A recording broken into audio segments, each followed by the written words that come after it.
Welcome to the news leg of the show. We start with our first story as President John Dramani Mahama has pledged 6 months of his salary to the Ghana Medical Trust Fund known as Mahama Cares as he launches the 3 billion Ghana Cedi Fund to support chronic disease treatment in Ghana.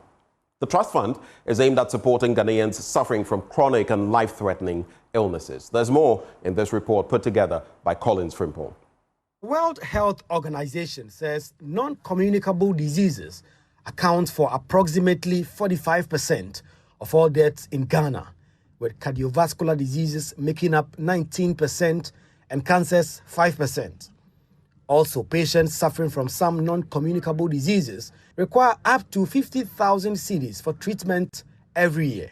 To provide support for their treatment and reduce the burden and spread of NCDs in the country, President John Dramani Mahama has launched the Ghana Medical Trust Fund, known as Mahama Cares, at the University of Ghana Medical Center. The fund will require 3 billion Ghana cedi within the next 3 years, with funding support from the NHIS, budgetary allocations, and corporate sponsors. Initial projections suggest the fund will require approximately 3 billion Ghana cedis annually over the first 3 years. And as was said, the main source of finance is going to come from the NHIL, the uncapped portion of the NHIL. It will also include direct budgetary support from government, voluntary contributions from corporate institutions and individuals, grants, donations. Setting the tone for donations, President John Mahama has pledged to donate 6 months of his salaries to the fund once he begins to receive pay. I've pledged half a year, 6 months of my salary to Mahama Cares. I'm not yet being paid. They say Accountant General is still doing something. But whenever Accountant General finishes, 6 months of whatever I'm entitled to will go into Mahama Cares. He also called for stronger public awareness on lifestyle-related diseases to address the rising cases of NCDs. A lot of these diseases are caused by ignorance in terms of our lifestyles and all that. And so we must also, as part of the Ghana Medical Trust Fund program, launch a very strong awareness campaign so that people will know what the trigger factors for these non-communicable diseases are. I understand that some of them are genetic because you can inherit it from your parents in your genes, but a far greater number are lifestyle diseases, they are acquired. For legal backing, Health Minister Kwabena Minta Kando has assured that a bill will be presented to Parliament for approval once the House resumes. The task force inaugurated to guide this process has successfully completed a comprehensive policy document detailing the operational and management framework of the fund. Secondly, the draft bill for the establishment of the Mahama Cares Fund is now ready and will be submitted to Parliament immediately after the recess. Some of the NCDs the fund will cater for include cancer, diabetes, cardiovascular diseases, chronic kidney failure, stroke, and other major complications. Collins Frimpong's report for Joy News. Now, the management of the Ho Teaching Hospital wants the government to facilitate the implementation of its medical tourism agenda towards improving the country's health sector. It advocates for the development of policies including tertiary healthcare and medical tourism to guide the implementation of the agenda promised by the government. The Chief Executive Officer of the hospital, Dr. John Tampuri, spoke after a visit by Parliament's Select Committee on Health. The Parliamentary Select Committee on Health inspected a 24-hour pharmacy facility, dialysis, CT scan and family health centers of the Ho Teaching Hospital. It also inspected works on an expansion project for the emergency unit in partnership with MTN Foundation. The Chief Executive Officer of the hospital, Dr. John Tampuri, said the project forms part of plans to position the hospital to harness the potential of medical tourism. He therefore implored the government to develop policies to guide the implementation of the initiative. For us, as is being planned to go into health tourism, all these things are very crucial. And even we need to have policy on the health tourism itself. And then, like people suggest, they should involve the Minister of Health, Minister of Foreign Affairs, and even Minister of Tourism, so that people get, if we're able to get that, there should be a way people can get easy visas to come to assess the health needs that they have. And so it's a process, but it starts with developing a policy, and the policy will outline the way to go about with the development of this agenda. The Member of Parliament for Garu, Dr. Thomas Winsam Anaba, applauded the management of the hospital on its development agenda. So in a nutshell, I would say that my team is very impressed. One thing that they have started implementing, even before the government came out with its manifesto of health tourism, they have started planning it already. And they have already had a blueprint on how they are going to execute their health tourism. Health tourism is something that we all know. It brings billions of dollars to countries. If they are able to start it here, then there will be a center for other facilities to come and emulate their practice and then take it back. So we say kudos to them, and we hope that all the small things that we have identified and told them, they will correct them. The committee identified a lack of essential caregivers, inadequate infrastructure and human resources to provide advanced clinical care, medical education and research as major setbacks of the Ho Teaching Hospital. Fred Kwame Asari, Joy News, Ho. It has been 143 days. That's about 5 months since the last ballot was cast in the 2024 general election.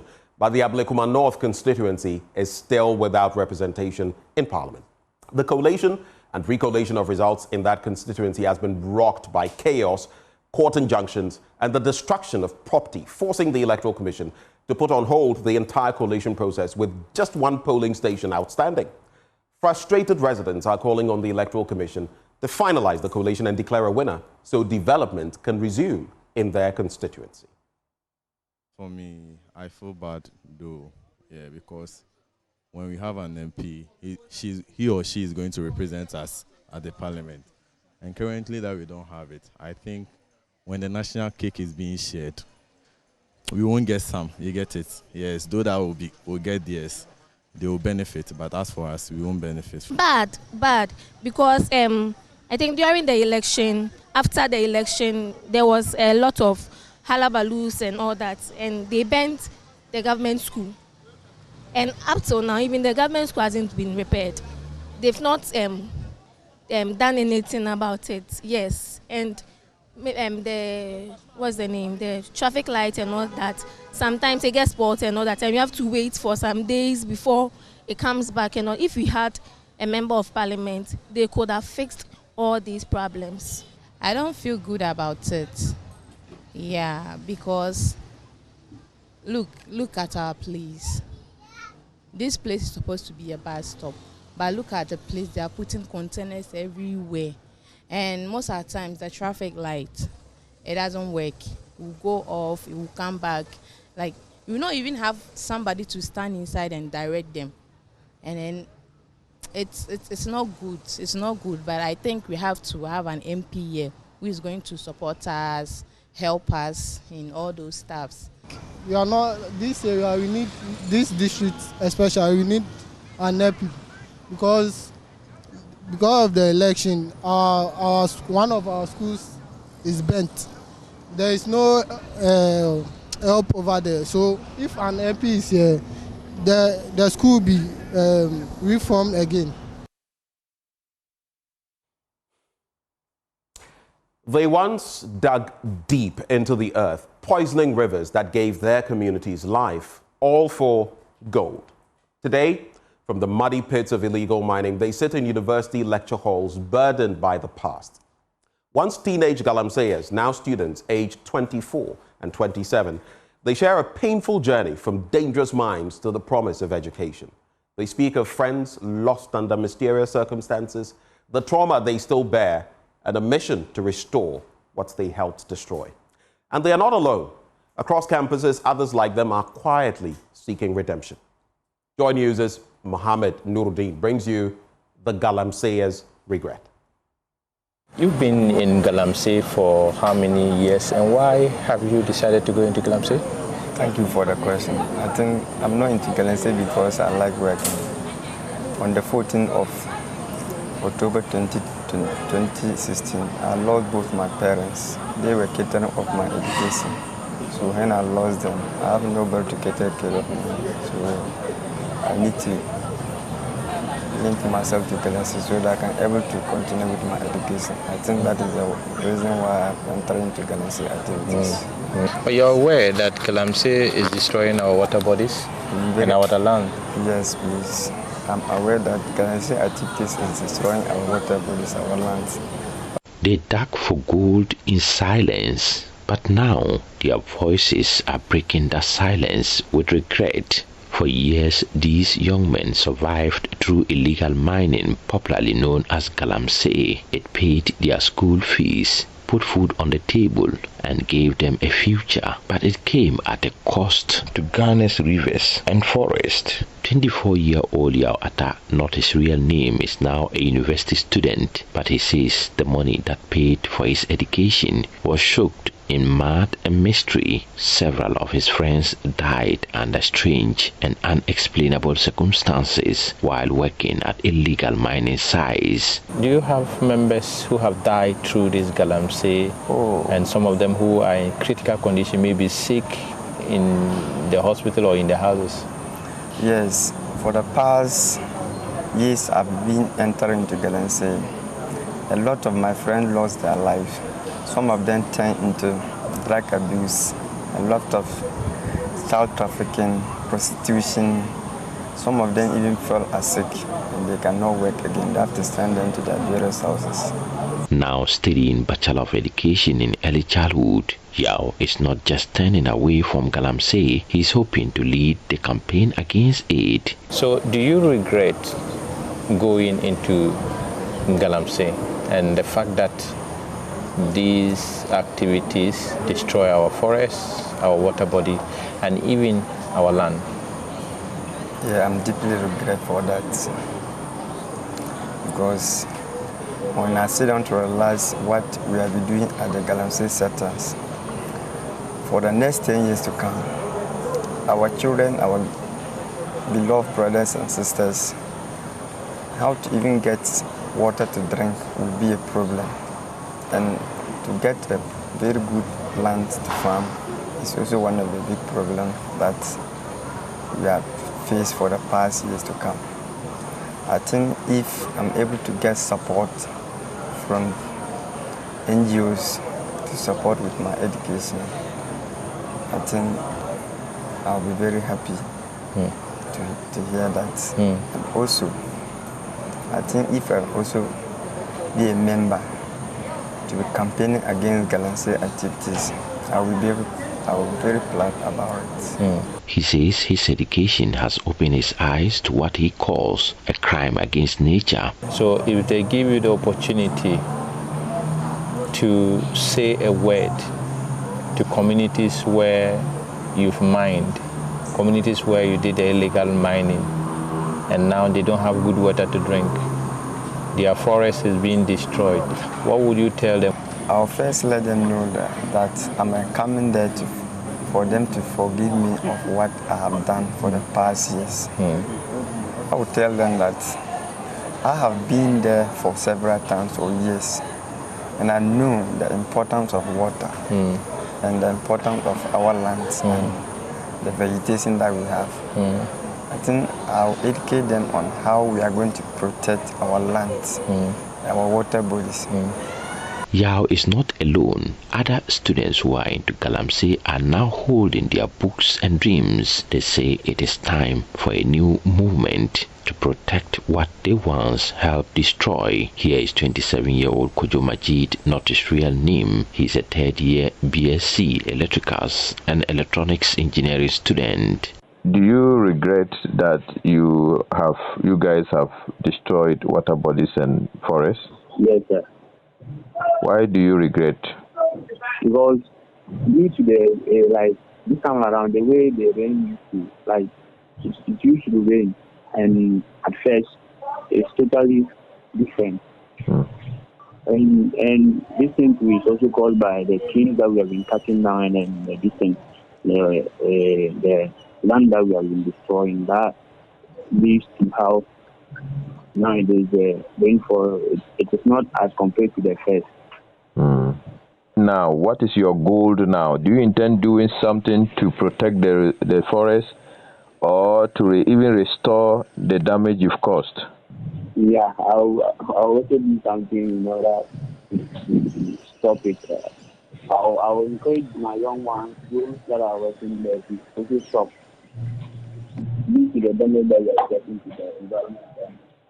From polluters to protectors, these young Ghanaians want to rewrite their stories. Their past is painful, but their message gives hope to the future. With support, they say they can become part of the solution. They were once buried in the mud of Galamsey, but today they are rising with purpose. One voice, one lesson, and one promise at a time. A report by Mohamed Nuruddin.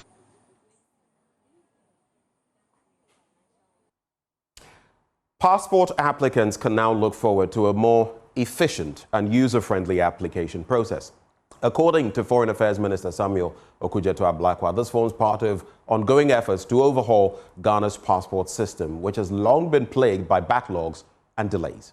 For the first time, Ghana is introducing a chip-embedded passport, an innovation expected to enhance security and streamline the application process. There's more in this report. The switch is on as Ghana rolls out a new chip-embedded passport. With an enhanced security feature, the country can now boast of a modernized travel document which meets international standards. We ensure that by international standards, all the levels of security checks, talking about the first, second, and third levels of security checks, are incorporated into this booklet that I have here.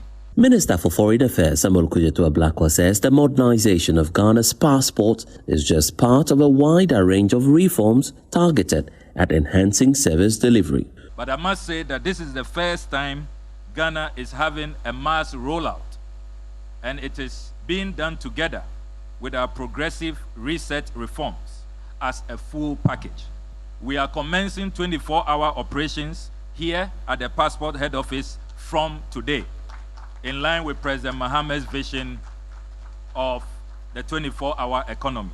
And we are proud to say that we are probably the first institution to start fully to roll out President Mahama's 24-hour vision.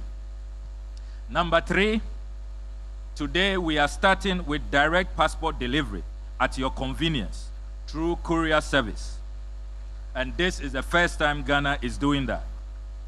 You no longer have to come back to the passport application center for your passport. With the innovation brought to bear in the issuance of a chip-embedded passport, Chief of Staff Julius Deborah is urging all other state agencies to emulate the culture of innovation and leadership. Leadership with boldness. If you are sent to a place, and as I heard everybody talking, that this process has been rolling for over 10 years, all it needed to be done was one person to grab the bull by the horn and say, I challenge the process, let it happen. The second thing I want to talk about has to do with being very innovative. And I felt so happy when they said they formed a collaboration between the Passport Office, Ghana Post, and a few other institutions. I don't think it's been written in any manual or book that form a partnership with them so that passports could be delivered to applicants right in the comfort of their home. And I thought we should acknowledge that.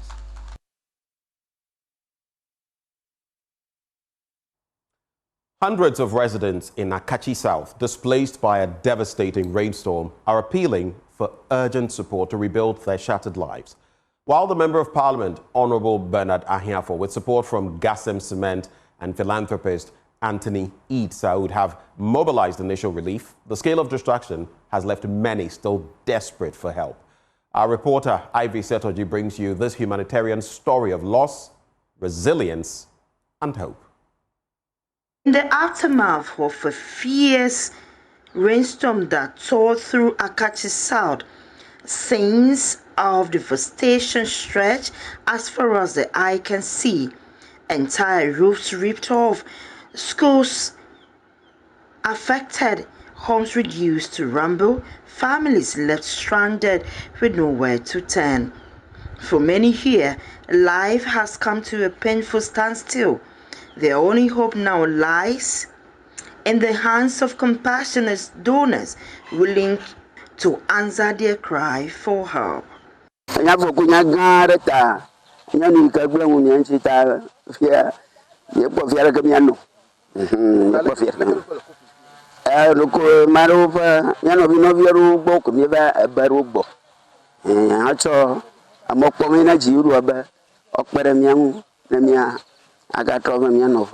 Kokata mujeji manike ajohan kagaba banyo mabanyo le koji la kutama ta ji ko miele bo na de moto ba pe o ba de photo le koji han ta wo mai de koji la hu o ba de photo ta da nguyo ta ya ko o simpo ko fo na to bebe to install ya pe ampi pele na de moto o ba pele mi cho pom da dan kele o ba wineni. Responding swiftly, the Member of Parliament for Akatsi South, who is also the first Deputy Speaker of Parliament, Honorable Bernard Anyefo, partnered with Gas and Cement and philanthropist Anthony H. Sarud to deliver over 1,700 bags of cement and 80 bundles of roofing sheets. Even as the first wave of relief is distributed, the Municipal Chief Executive, Daniel Dagba, says much more is needed to reach every affected family. We are appealing to benevolent organizations, those who can help us, because the storm was so devastating that a lot of people were affected. This one, some people will get, others may not get. So anybody who is ready, just like Anthony Saud had it, will help us to get more people to get relief. Some people's roof, the entire roof went off.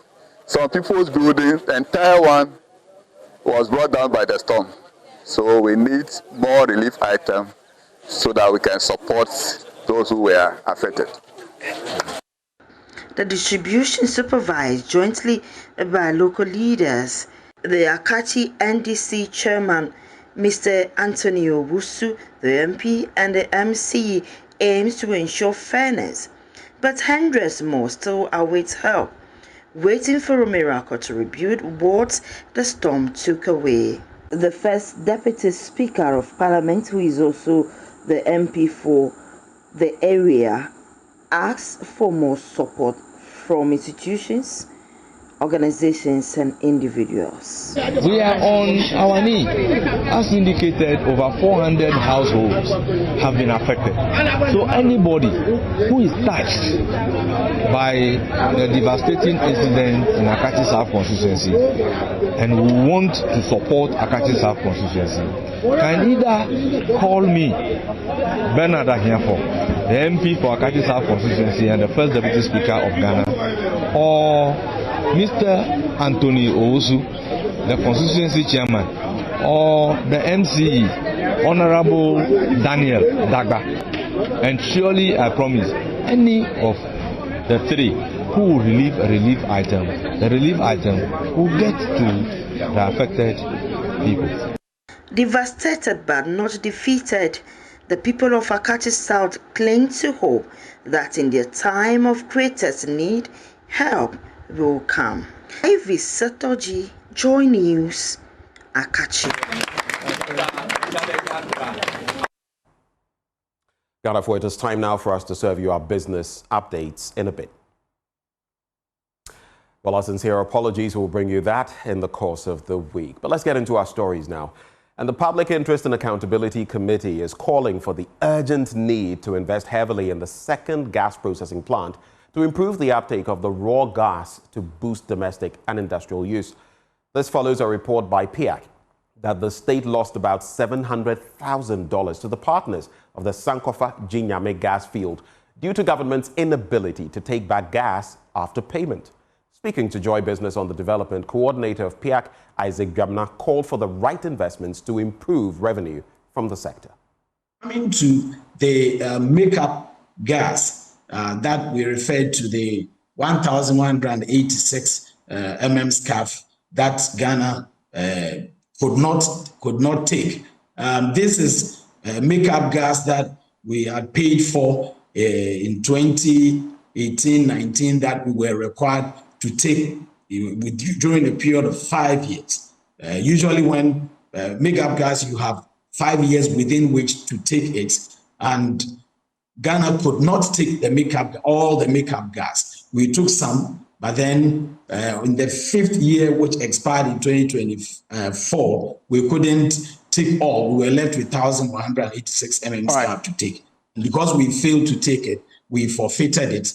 And so that is how it arose. This represents a loss of revenue, and it's attributable to the gas processing plant that we currently have, which can only take a certain amount of raw gas and process with all the derivatives for various benefits. And there's need for urgent action on the second train, the second gas processing plant, so that Ghana's capacity to take more raw gas and process them for domestic and industrial uses will be enhanced, so that we will not have this situation recurring.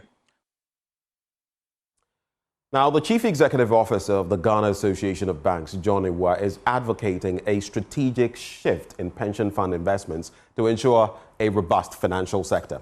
According to him, this move could significantly improve pension fund investments, boost returns, while reducing the current over-reliance on government securities. Speaking at the 2025 Money Summit program organized by the Business and Financial Times in Accra, Mr. Iwa stressed the need for fund managers to explore alternative investment tools that can deliver long-term value and support national development. An environment where risks are high and the potential for loss is ever present, ensuring that one's investment portfolio can withstand market shocks is paramount. This is especially true for pensioners whose need for cash can be quite pressing and often comes unannounced. As we age, our ability to work and generate income decreases, and therefore having liquid, secure investments becomes essential. We need to focus on assets that not only provide steady returns, but also offer easy access in times of emergency. Whether it's T-bills, bonds, commercial papers, real estate, gold coins, fixed deposits, mutual funds, and all the other collective investment schemes, the goal should be to create a portfolio that balances growth with safety. To conclude, the future of investment and pension management in Ghana requires a fundamental shift in our approach to risk, diversification, and governance. We must embrace alternative investments and build financial literacy and ensure professional management of our pension funds. By doing so, we will not only ensure that pensioners have sustainable retirement income, but also foster an environment where economic growth and financial stability go hand in hand. Well, let's head into our commodities market now.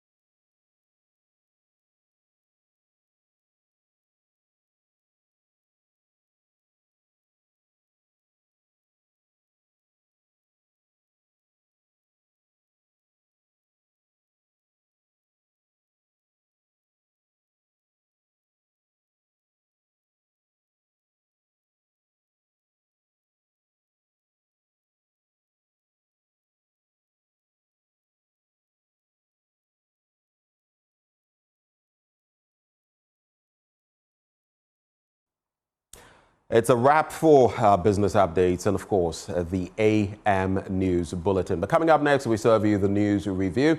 We have Dr. Jabir Mohammed. He's a senior lecturer at the University of Ghana Business School. He will be joined by Dr. Kwame Asante, political scientist and head of the Center for European Studies at the University of Ghana. We'll be back in a bit.